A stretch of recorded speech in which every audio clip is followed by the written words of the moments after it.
جادو کا تذکرہ کیا اور دو فرشتے ہاروت اور ماروت کا تذکرہ کیا۔ اللہ رب العالمین فرماتا ہے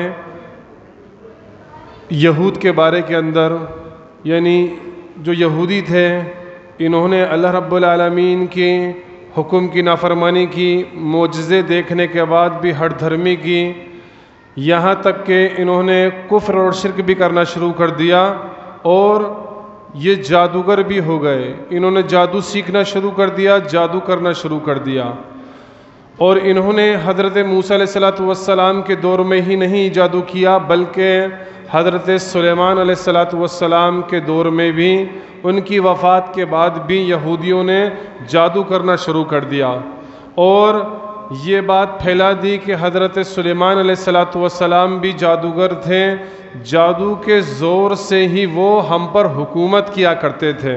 تو چونکہ سلیمان علیہ السلام اللہ کے نبی تھے، بادشاہ تھے، اللہ نے انہیں حکومت دی تھی جناتوں پر، ہواؤں پر، چرند پرند پر، انسانوں پر، حیوانات پر، تو اللہ رب العالمین نے اپنے نبی کی پاک دامنی کو بیان کیا اس آیت کے اندر اور یہودیوں کا رد کیا جو کہتے تھے کہ سلیمان علیہ السلام جادوگر ہیں۔ رب فرماتا ہے وَاتَّبَعُوا مَا تَتْلُو الشَّيَاطِينُ عَلَى مُلْكِ سُلَيْمَانَ، اور اس کی اتباع کرنے لگ گئے، اس کے پیچھے چلنے لگ گئے جو شیاطین سلیمان کی حکومت میں پڑا کرتے تھے۔ وَمَا كَفَرَ سُلَيْمَانَ، سلیمان نے کفر نہیں کیا تھا، وَلَكِنَّ الشَّيَاطِينَ كَفَرُوا، وہ کفر شیطانوں کا تھا، يُعَلِّمُونَ النَّاسَ السِّحْرَ، وہ لوگوں کو جادو سکھاتے تھے۔ تو اللہ رب العالمین نے اس آیت کریمہ میں حضرت سلیمان علیہ السلام کا دفاع کیا، ان کے تعلق سے بتایا کہ سلیمان جادوگر نہیں تھے بلکہ جادوگر شیاطین تھے جو سلیمان کی حکومت میں جادو کی منتروں کو پڑھا کرتے تھے اور جادو کے منتر پڑھ پڑھ کر جادو کیا کرتے تھے۔ وَمَا كَفَرَ سُلَيْمَانَ، سلیمان علیہ السلام نے کفر نہیں کیا تھا، وَلَكِنَّ الشَّيَاطِينَ كَفَرُوا يُعَلِّمُونَ النَّاسَ السِّحْرَ، وہ کفر شیطانوں کا تھا اور کفر کیا تھا؟ يُعَلِّمُونَ النَّاسَ السِّحْرَ، وہ لوگوں کو جادو سکھاتے تھے۔ تو یہاں سے ایک بات تو یہ پتہ چلی کہ سلیمان جادوگر نہیں تھے، سلیمان اللہ کے نبی تھے، اللہ رب العالمین نے انہیں رہتی دنیا تک سب سے بڑی حکومت دی تھی۔ اسی طرح دوسری بات یہ پتہ چلی کہ شیاطین نے جھوٹ بولا، فریب سے کام لیا اور سلیمان علیہ السلام کے اوپر جھوٹی بات منسوب کر دی کہ وہ جادوگر تھے۔ تیسری چیز یہ کہ جادو کرنے والے خود شیاطین تھے، خود جنات تھے، جنات شیاطین جادو کیا کرتے تھے اور لوگوں کو جادو سکھایا کرتے تھے، خود بھی جادو کرتے تھے اور خود بھی جادو سکھایا کرتے تھے۔ وَمَا كَفَرَ سُلَيْمَانَ وَلَكِنَّ الشَّيَاطِينَ كَفَرُوا، یہ کفر شیطانوں کا تھا، يُعَلِّمُونَ النَّاسَ السِّحْرَ، وہ لوگوں کو جادو سکھاتے تھے۔ تو یہاں سے ایک بات یہ بھی پتہ چلی جادو کفر ہے، جادو کرنا، جادو کروانا یہ کیا ہے؟ یہ کفر ہے، کیونکہ اللہ نے کیا فرمایا؟ وَلَكِنَّ الشَّيَاطِينَ كَفَرُوا، وہ کفر شیطانوں کا تھا، يُعَلِّمُونَ النَّاسَ السِّحْرَ، وہ لوگوں کو جادو سکھاتے تھے۔ تو جادو اللہ رب العالمین نے جادو کو کفر قرار دیا ہے۔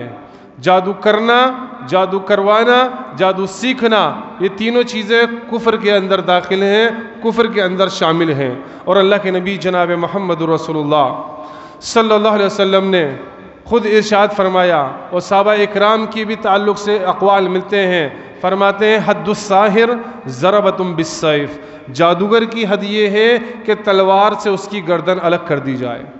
یعنی اگر شرعی قانون ہے، شرعی قانون نافذ ہے اگر کسی ملک کے اندر، کسی شہر کے اندر، اور اگر جادوگر پکڑے جائیں گے تو جادوگروں کی سزا کیا ہوگی؟ ضربۃ بالسیف، تلوار سے ان کی گردن کو مار دی جائے گی۔ اسی طرح حضرت عمر رضی اللہ عنہ نے یہ چیز لکھوائی، یہ بات لکھوائی، اقتلوا کل ساحر و ساحرہ، کہ جادوگر مرد ہو چاہے جادوگر عورت ہو، دونوں کو قتل کر دیا جائے۔ اتنی سنگین سزا کیوں دی گئی؟ اس آیت میں بھی آگے بتایا گیا کہ کس وجہ سے اتنی سنگین سزا جادوگر کی رکھی گئی ہے کہ اسے قتل کا حکم دیا ہے۔ اور حضرت عمر جو بھی شہر کو فتح کرتے تھے چند گھڑ سوار روانہ کرتے تھے اور کہتے تھے جتنے بھی جادوگر ملے سب کو پکڑ لاؤ، تمام جادوگروں کو پکڑ کے لایا جاتا تھا اور حضرت عمر خود انہیں سزا دلواتے تھے اور ان کی گردن مار دی جاتی تھی۔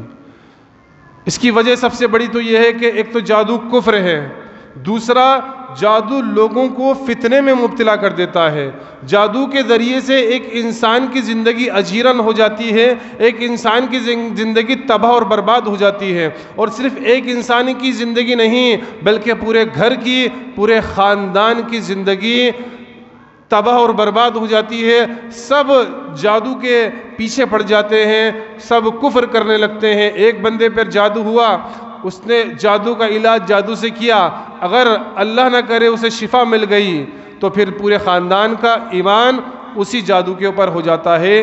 اس لیے یہ ایک معاشرتی گناہ ہے، ایک سماجی گناہ ہے، تو سماجی گناہ کی وجہ سے اتنی سخت سزا اللہ نے رکھی ہے کہ یہ کفر بھی ہے، لوگوں کو فتنے میں بھی ڈالتا ہے، اور ایک کو نہیں پوری جماعتوں کو یہ جادو کے ذریعے سے لوگ فتنے کے اندر مبتلا کر دیتے ہیں۔ اس لیے جادو کے لیے بڑی سخت سزا تجویز کی گئی۔ اسی طرح اللہ رب العالمین آگے ارشاد فرماتا ہے وَمَا أُنزِلَ عَلَى الْمَلَكَيْنِ بِبَابِلَ هَارُوتَ وَمَارُوتَ، اور جو کچھ نازل ہوا تھا بابل کے اندر ہاروت اور ماروت پر، وَمَا يُعَلِّمَانِ مِنْ أَحَدٍ حَتَّى يَقُولَا، وہ بھی کسی شخص کو جب تک نہیں سکھاتے تھے تب تک کہ یہ نہ کہہ دیں اِنَّمَا نَحْنُ فِتْنَةٌ، ہم آزمائش ہیں، اللہ نے ہمیں آزمائش بنا کر بھیجا ہے، فَلَا تَكْفُرْ، تو کفر نہ کر۔ یعنی اللہ رب العالمین نے 2 فرشتوں کو خاص جادو کا علم دے کر بھیجا، کس لیے؟ تاکہ آزمائے، تاکہ اللہ رب العالمین لوگوں کو آزمائے۔ تو اللہ نے ان 2 فرشتوں کو بھیجا جن کا نام ہاروت اور ماروت تھا، اور بابل کے اندر یہ 2 فرشتے آئے۔ اس کے بعد لوگوں نے انہوں سے جادو سیکھنا شروع کیا، اور جب کسی کو بھی یہ جادو سکھاتے تو کیا کہتے تھے؟ اِنَّمَا نَحْنُ فِتْنَةٌ، ہم آزمائش کے لیے ہیں، فَلَا تَكْفُرْ، تم کفر مت کرو، یہ جادو کفر ہے، اسے مت سیکھو۔ لیکن پھر بھی لوگ یہ کفر سیکھا کرتے تھے اور جادو کیا کرتے تھے۔ اسی طرح ایک واقعہ ملتا ہے مستدرک حاکم کے اندر، صحیح سند کے ساتھ یہ واقعہ ملتا ہے کہ ایک مرتبہ حضرت ام عائشہ رضی اللہ عنہا ارشاد فرماتی ہیں کہ میرے پاس ایک عورت آئی اللہ کے نبی صلی اللہ علیہ وسلم کو تلاش کرتے ہوئے بابل سے۔ اس عورت نے اللہ کے نبی کے بارے میں پوچھا تو میں نے کہا اللہ کے نبی کی تو وفات ہو گئی ہے۔ جیسے ہی اس کو سننا تھا اس نے آہ و بکا شروع کر دی، رونا پیٹنا شروع کر دیا کہ اب میں کیا کروں گی، میں کہاں جاؤں گی۔ ام عائشہ فرماتی ہے اس کے اوپر جادو کا اثر تھا۔ میں نے اس سے پوچھا تیرا کیا مسئلہ ہے، تو کیوں رو رہی ہے، اللہ کے نبی کو نہ پا کے تو غمگین کیوں ہے، تو کیوں چیخ و پکار کر رہی ہیں؟ اس نے بتایا کہ میرا شوہر اور میرے درمیان ناچاکی رہتی تھی، اختلاف رہتا تھا۔ ایک دن میرا شوہر مجھے چھوڑ کر چلا گیا اور لوٹ کر نہیں آیا۔ ایک عورت میرے پاس آئی، اس کو میں نے میرا مسئلہ بیان کیا۔ اس عورت نے کہا ٹھیک ہے تیرا مسئلہ حل ہو جائے گا، تیرا شوہر تیرے پاس واپس آ جائے گا، لیکن تجھے میرے ساتھ چلنا پڑے گا، میں رات کے وقت تیرے پاس آؤں گی۔ اس عورت نے بتایا کہ وہ بوڑھی عورت رات کے وقت میرے پاس آئی 2 سیاہ کتے، 2 کالے کتے لے کر، ایک پر خود سوار ہو گئی اور دوسرے پر مجھے سوار کر دیا۔ اس کے بعد مجھے لے چلی، یہاں تک کہ کافی دور ہم چلے گئے اور ایک اندھیری جگہ پر ہم پہنچے۔ تو میں نے کیا دیکھا، اس عورت نے اپنے آپ کو وہیں روک لیا اور کہا کہ اب آگے تو جا اور تو جا کر سیکھ کر آ۔ جب وہ عورت کتے پہ سوار ہو کر وہاں پہنچی تو کیا دیکھا، 2 شخص ہیں اوندے لٹکے ہوئے ہیں۔ اس کے بعد وہ ان کے پاس گئی اور کہا کہ میں جادو سیکھنا چاہتی ہوں۔ انہوں نے کہا کہ نہیں یہ کفر ہے، اسے مت سیکھ، لیکن اس نے کہا کہ نہیں میں سیکھنا چاہتی ہوں۔ انہوں نے کہا واپس لوٹ جا تیرے شہر، یہ کفر ہے۔ اس نے اصرار کیا نہیں میں سیکھنا چاہتی ہوں۔ کہا یہ تندور دکھ رہا ہے، یہ کنواں دکھ رہا ہے، جا اس میں جا کر پیشاب کر کے آ۔ وہ گئی بیٹھی، اس کا دل نہیں مانا، وہ واپس لوٹ کر آ گئی اور کہا میں پیشاب کری آئی۔ کہا تجھے کچھ دکھائی دیا، کچھ دیکھا؟ کہ نہیں مجھے کچھ نہیں دکھائی دیا۔ کہا تو نے وہ کام نہیں کیا، ابھی جا وہ کام پھر کر کے رہا۔ پھر وہ عورت گئی، پھر پیشاب کرنے بیٹھی، لیکن اس کا دل نہیں مانا، پھر واپس آ گئی اور کہا کہ ہاں میں پیشاب تندور میں کری آئی۔ کہا کچھ دکھائی دیا؟ نہیں کچھ نہیں دکھائی دیا۔ کہ نہیں تو جھوٹ بولتی ہے، تو جا اور پیشاب کر کے آؤ۔ اور بار بار وہ یہی کہتے کہ ابھی بھی لوٹ جا، ابھی بھی وقت ہے، تیرا ایمان سلامت ہے، ابھی بھی تو لوٹ جا۔ لیکن وہ اصرار کرتی رہی. اس کے بعد وہ کہتی ہے کہ میں دل مار کر بیٹھی وہاں میں نے پیشاب کیا. جیسے ہی میں نے پیشاب کیا تو میں نے کیا دیکھا, میرے اندر سے ایک زرہ پوش گھڑ سوار نکلا, جس کے اوپر جنگ کی زرہ ہوتی ہے, زرہ پوش گھڑ سوار نکلا اور آسمان کی طرف گیا اور آسمان کی طرف جا کر غائب ہو گیا.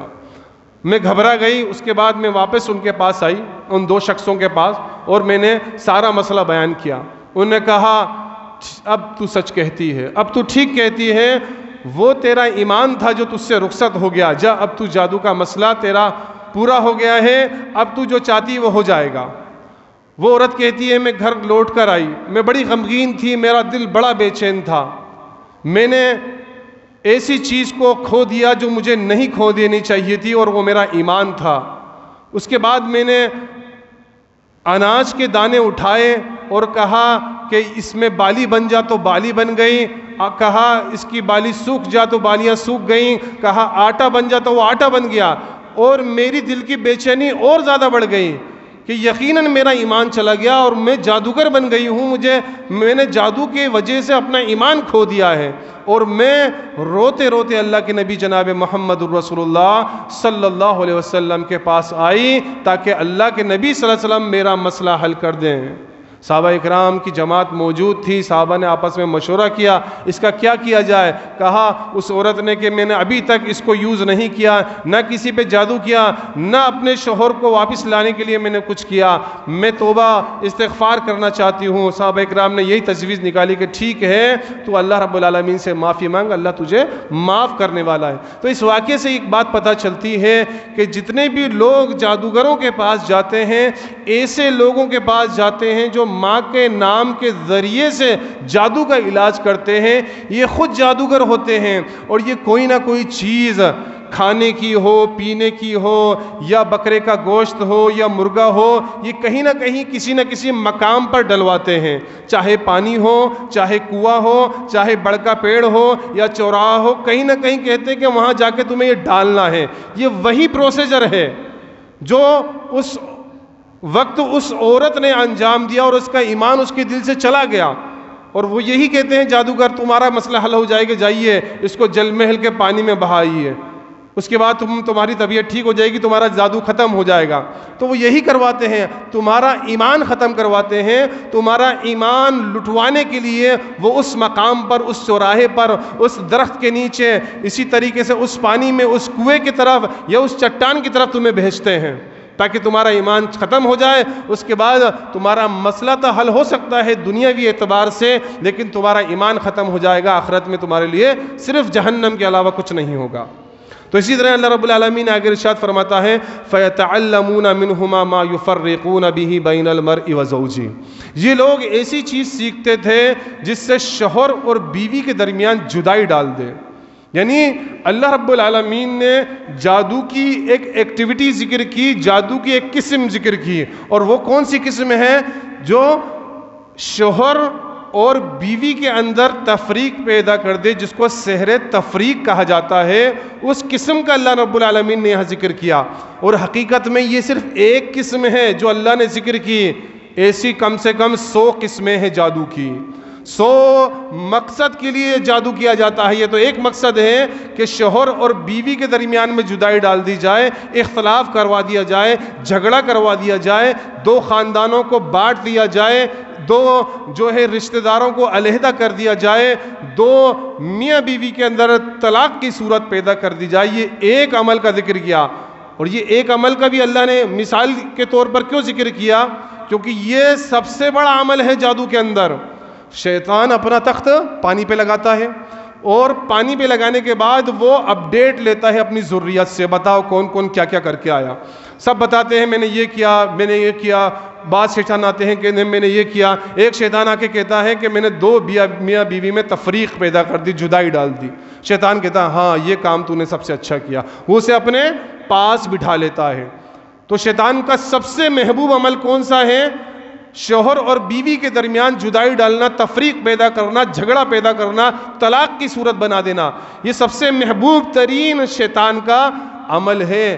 تو اس لیے اللہ نے جو سب سے خبیث چیز تھی اسی کا سب سے اہم میں ذکر کر دیا کہ یہ لوگ جادو سیکھتے تھے اور وہ چیز سیکھتے تھے ما یفرقون به بین المرء وزوجہ، جس کے ذریعے سے شوہر اور بیوی کے اندر اختلاف پیدا کیا جائے۔ تو جو اختلاف ہے نا یہ محبوب شے ہے شیطان کی۔ لیکن آج کیا دیکھا جاتا ہے؟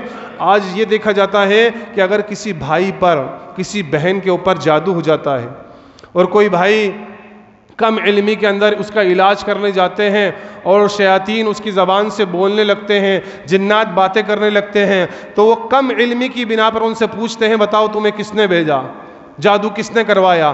پھر وہ شیطان جو اپنی محبوب ترین چیز ہوتی ہے وہی کرتا ہے، وہ اختلاف ڈالتا ہے۔ کہا تیرے چچا نے بھیجا، تیرے ماموں نے بھیجا، تیری پھوپھی نے بھیجا، تیری مامی نے بھیجا، تیری ساس نے بھیجا، تیرے سسر نے بھیجا، تیری پڑوسی نے بھیجا۔ شیطان جھوٹ بولتا ہے، یاد رکھنا، کیونکہ اس کی محبوب ترین شے کیا ہے؟ اختلاف پیدا کرنا۔ اور ہم کیا کرتے ہیں؟ جو وہ بولتا ہے اس کو من و عن مان لیتے ہیں، جبکہ وہ جھوٹا ہوتا ہے۔ یاد رکھنا شیطان کیا ہوتا ہے؟ اللہ کے نبی صلی اللہ علیہ وسلم نے شیطان کو جھوٹا قرار دیا، یہ جھوٹا ہوتا ہے، یہ کبھی بھی سچ نہیں بولے گا۔ تو جب شیطان بولتا ہے تو اس لیے بولتا ہے تاکہ ہم اختلاف کریں، جھگڑا پیدا کریں، ایک دوسرے سے حسد کریں، اور اس کا کام بنتا رہے، اس کا کام چلتا رہے جس کے لیے یہ آیا تھا۔ تو ہمیں بھی چاہیے اگر اس طرح کے مسائل ہو جائیں تو خوابوں کے اوپر نہ جائیں۔ جی شیطان خواب بھی دکھا دیتا ہے، آپ کے رشتہ دار کا چہرہ بھی آپ کو دکھا دے گا خواب کے اندر۔ شیطان ہمارے جو ساتھ ہے، ہمارا ہمزاد، کس سے ہماری دشمنی ہے، کون ہمیں اچھا نہیں لگتا اسے پتا ہے۔ جو ہمیں اچھا نہیں لگتا، جس کے ساتھ ہماری دشمنی ہے، اسی کا چہرہ سامنے لے کر آئے گا، مزید دشمنی پیدا کرنے کے لیے، مزید اختلاف پیدا کرنے کے لیے۔ اور باقاعدہ خواب میں پکچر جو ہے نا، خواب میں دکھائے گا اسے کہ دیکھو فلانی نے تجھے اس پانی میں دے دیا، فلانی نے چائے میں دے دیا، فلاں نے کھانے میں دے دیا، فلاں نے پینے میں دے دیا، فلاں تیرا کپڑا لے گیا، اسے خواب میں باقاعدہ شیطان دکھائے گا۔ تو اس دھوکے میں مت آنا شیطان کے، کیونکہ سارے خواب اللہ کی طرف سے نہیں ہوتے۔ بعض خواب شیطان دکھاتا ہے اور اچھے خواب اللہ کی طرف سے ہوتے ہیں۔ اور جب اللہ رہنمائی کرتا ہے کہ کس نے جادو کیا تو وہ حقیقت ہوتی ہے، وہ اللہ کی طرف سے ہوتا ہے۔ اور جو بار بار آپ کو وسوسے آتے ہیں، خواب آتے ہیں فلاں نے کیا، وہ شیطان آپ کو وسوسے ڈال رہا ہے، اور ایک اللہ رب العالمین دکھاتا ہے، وہ ایک بار میں واضح ہو جاتی ہے چیز۔ تو یاد رکھنا اس طرح شیطان کے دھوکے میں نہ آ کر، جادو اور سحر کے معاملے کے اندر کسی کے اوپر شک کر اپنے رشتے کو خراب نہ کریں، آپس میں دشمنی پیدا نہ کریں، بلکہ شیطان کی کمر توڑیں، آپس میں محبت سے پیار سے رہیں، ایک دوسرے کو سمجھتے ہوئے زندگی گزاریں، شیطان کے فریب کے اندر، شیطان کے چنگل کے اندر ہرگز نہ آئیں۔ اور ہم نے خود نے دیکھا ہے کہ ایک بار ایک شیطان نے بس نام لے دیا گھر کے کسی فرد کا، اب پوری فیملی بکھر گئی ہے، بھائی جدا ہو گئے ہیں، ایک دوسرے کی شکل دیکھنا پسند نہیں کر رہے، ایک دوسرے کے خون کے پیاسے ہو گئے۔ بعض اوقات تو ایسا بھی ہوا کہ رقیہ پڑھا جا رہا ہے، ہم رقیہ کر رہے ہیں اور جن چلا کر بولتا ہے فلاں نے کیا، اب وہ اسی وقت لڑنا شروع کر دیے۔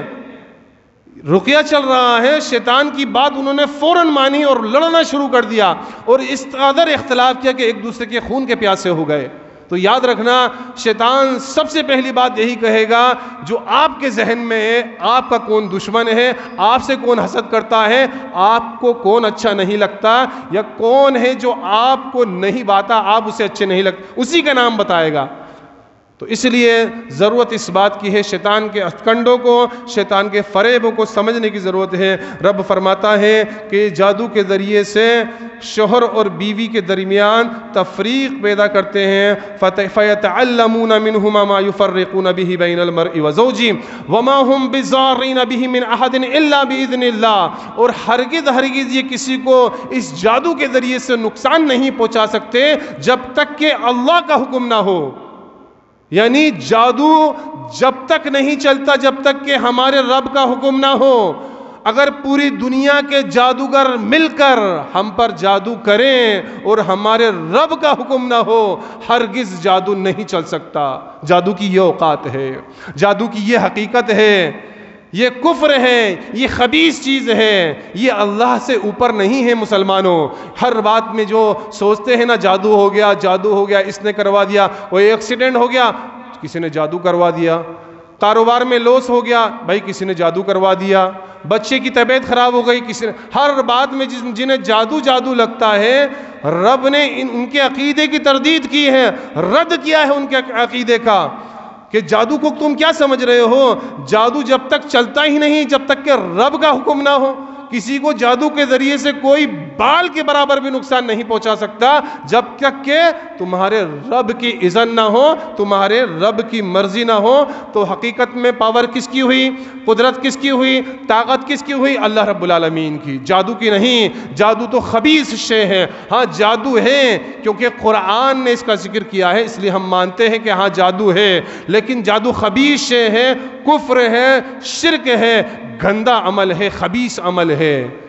تو اللہ رب العالمین ارشاد فرماتا ہے وَمَا هُمْ بِضَارِّينَ بِهِ مِنْ أَحَدٍ إِلَّا بِإِذْنِ اللَّهِ، اور اس جادو سے ہرگز کسی کو نقصان نہیں پہنچا سکتے جب تک کہ اللہ کا حکم نہ ہو۔ وَيَتَعَلَّمُونَ مَا يَضُرُّهُمْ وَلَا يَنفَعُهُمْ، اور یہ لوگ ایسی چیز کو سیکھتے ہیں جو انہیں نفع نہ پہنچائے، نقصان ہی پہنچائے۔ جادو سیکھنے میں، جادو کرنے میں سوائے نقصان کے اور کوئی فائدہ نہیں ہے۔ وَلَقَدْ عَلِمُوا لَمَنِ اشْتَرَاهُ مَا لَهُ فِي الْآخِرَةِ مِنْ خَلَاقٍ، اور یقیناً یہ بہت بری چیز ہے جس کے ذریعے سے یہ اپنے آپ کو فروخت کر رہے ہیں، اپنے نفس کو بیچ رہے ہیں۔